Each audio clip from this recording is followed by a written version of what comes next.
قربانی یہ صرف امت محمدیہ کے لیے نہیں ہے، بلکہ قرآن کریم کے مطابق یہ ہر مسلمان امت کی ترتیب ہے۔ میں نے آپ کی خدمت میں سورۃ الحج کی آیت نمبر 34 پڑھی ہے۔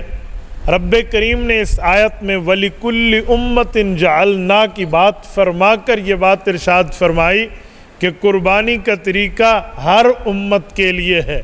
پتہ چلا 1,24,000 انبیاء علیہم السلام کی تمام یہ قربانی کرتی چلی آئی ہیں۔ یہ بات کرنے کا مقصد کیا ہے؟ بنیادی طور پہ رب کریم ایک جملہ سمجھانا چاہتے ہیں، وہ یہ ہے جسے ہمارے مفسرین کہتے ہیں علی اسلوب الحکیم، اس ترتیب پہ سمجھاؤ کہ جو بندہ کام کر رہا ہے وہ حکمت کے مطابق بات سمجھ جائے۔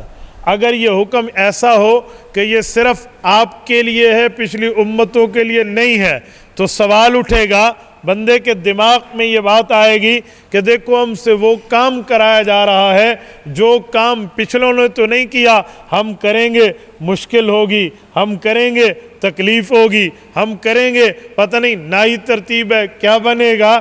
تو اسی لیے اس کے ذہن میں یہ سوال آ سکتے ہیں۔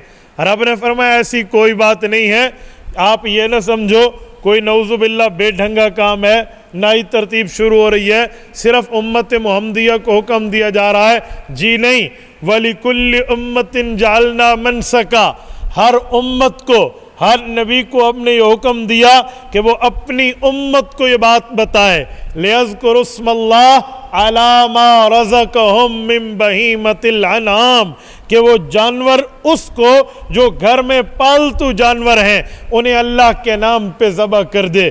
میرے دوستو، رب کریم نے یہ بات کر کے ہماری مشکل آسان کر دی کہ ہم قربانی صرف اپنے لیے کرتے ہیں۔